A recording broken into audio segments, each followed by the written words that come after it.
And welcome again, everybody, to Wingman Wisdom. I'm going to respond to somebody that has a big dream and wants to get my opinion on their big dream. And I hope that I can be respectful enough in my response to them that they don't hate my guts. They understand that if you ask me for advice, I will tell you what I think, not what you want to hear, but what I think you might want to think about before making a final decision. But first off, I'm a little bit frustrated with technology. Have you ever signed into something that took you like 2 minutes, 3 minutes to sign up for a subscription, but then you found out that it was this auto renewal thing? And next year they're going to ding your credit card and they're going to ding it forever unless you cancel it. So it takes you 3 or 4 minutes to sign up for something and forever to get out of it, to cancel. That just happened to me. I don't know about you, but is there a shortcut around this? Or is this just the way big business and technology works today?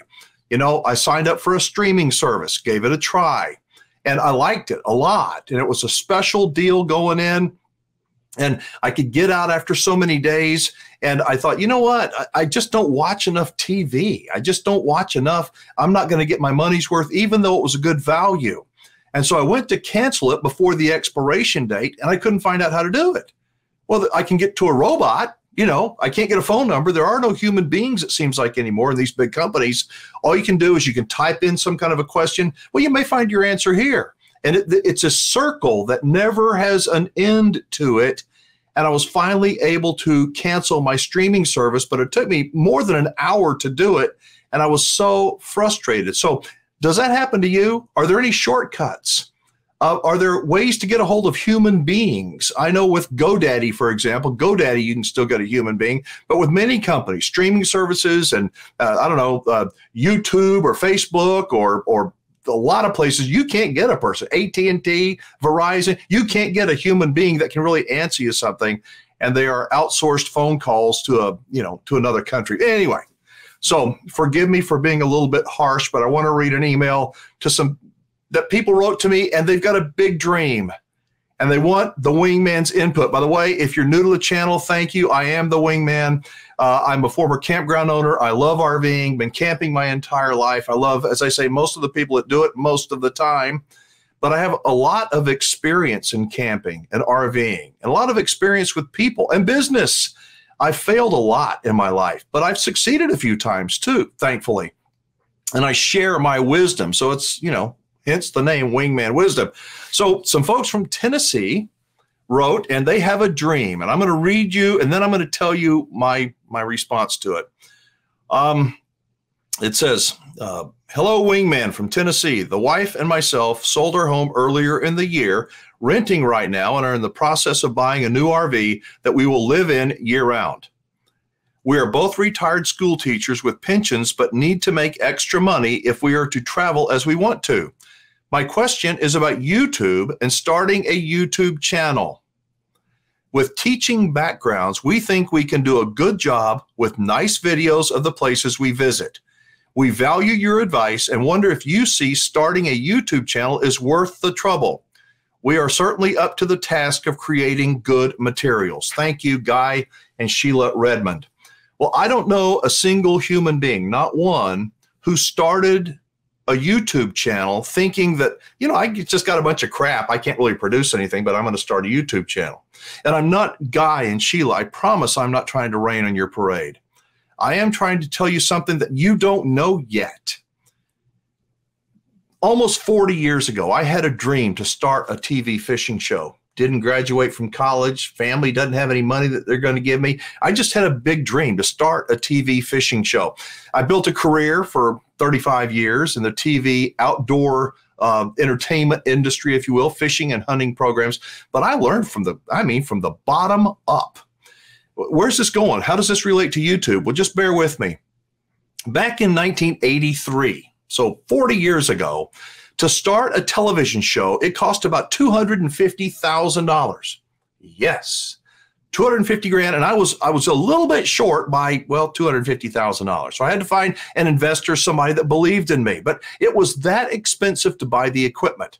There's a camera called a Betacam that was almost $40,000, weighed 40 pounds. I jokingly said it's $1,000 a pound. editing equipment, all the gear to produce a television show cost $250,000. The barrier to entry was way, way high.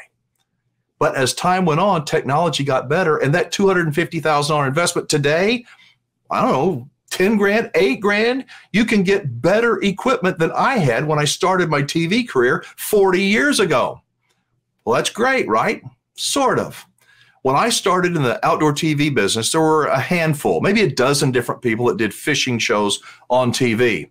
Today, there's hundreds of them. Why? The barrier to entry is really, really low. When you talk about YouTube, you got one of these? Got a Gmail account? You can start a YouTube channel.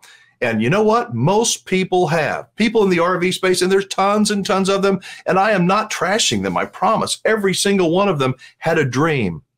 The dream was to travel and to document their travels and share their experiences and build an online community, and many, many of them have. But I got news for you, Guy and Sheila. Building a YouTube channel, a successful YouTube channel, and I don't consider Wingman Wisdom as really being super successful. I mean, it's good enough for me, and I'm gaining in connecting with people, and that's my goal. It's not to make money. It's not to grow a great big audience. But most people that start a YouTube channel that are really dedicated to it are going to find out it is work, W-O-R-K, and it involves a lot of time and a lot of patience, and you're starting out at zero, but you know you're starting out at zero. You just have no idea how difficult it's going to be. There was a book that came out, I don't know, 25 years ago called Blue Ocean Strategy by Guy Kawasaki. And I read it, and this Blue Ocean Strategy talks about blue oceans and red oceans in business. And a blue ocean is something that what you want to get in on a blue ocean. There's no competition. There's demand. Generally speaking, I say that if there was a new subdivision going in on the north side of town, but we had the only pizza place in that whole area, we'd be making a killing. That's a blue ocean. But what happens? And by the way, when it's a blue ocean, you can keep the prices wherever you want to. You can do whatever you're the only game in town. But as more and more people move out, somebody else is going to go, we're going to make a pizza place, and we're going to deliver it in 30 minutes or it's free, or we're going to give you a liter of free Pepsi or whatever it happens to be. And a blue ocean morphs into a red ocean. It's oversaturation. It happens everywhere. What you don't want to do, a good business investment, is not getting in at the tail end of something. When there's a red ocean, all you can do is try to do something stupider or more engaging, enraging that people will click on. Click, click, click, click, click, click. And we see it all the time on YouTube.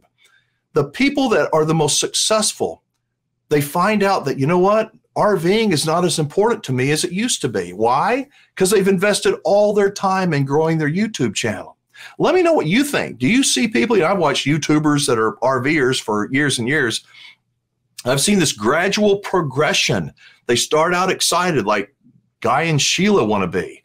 And they start and they build a big community. They do. But this community, it's work and it takes time to build it. Yeah, there's some benefit to that. But guess what?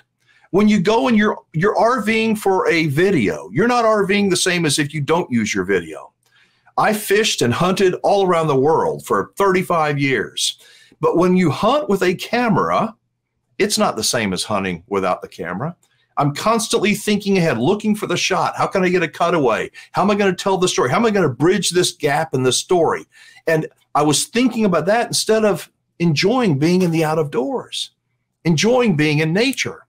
So if you think that you want to get involved in something, as long as you understand the barrier of entry is low, but it's a red ocean in my view. Is there room for more? Yeah, I guess. And it's a fun way to document some of your travels. But I know you're teachers. God bless you. I love teachers. But I think that you might be overly optimistic in the results that you can get unless you've got something really different. There's some very, very good creators out there. But I'd like to know what you think. Do you think that Guy and Sheila Redmond are, I don't know, you think they have a chance of building a YouTube channel from scratch that's going to help supplement their retirement pensions? I don't know. Want to know what you think. Have you ever started a YouTube channel and then said, you know what, this is hard. It's like a paper route. I got to wake up at what time every day before I go to school to deliver the papers or I get in trouble? That's why it was so hard to find paper boys. I was not a very good paper boy. I did not last very long when I was a kid. You know why? It was work. It was work. But again, I want to know what you think. Guy and Sheila, I am not trying to rain on your parade. And if you want to start this, as long as you're not hoping on, making $1,000, $2,000 a month or building this thing into some giant money machine, it may be something worth checking into. I know a lot of people do YouTubes just so they can document things for their family and for their friends and not necessarily to build a big audience. But I'm hopeful that this helped. There are a lot of people like Guy and Sheila that have this dream. And I love dreams. When I started a TV fishing show, people like, you want to do what? You do it. You want to, and I did it anyway, but I did it when there was more of a blue ocean. Today, we have a red ocean almost everywhere. But again, let me know what you have to say. I read every comment, listen to every voicemail. I really do. I got a whole bunch of voicemails to respond to, but I appreciate each and every one for watching. I'm Alan Warren, the RV Wingman. Be safe, have fun, play nice, and don't leave your good manners at home.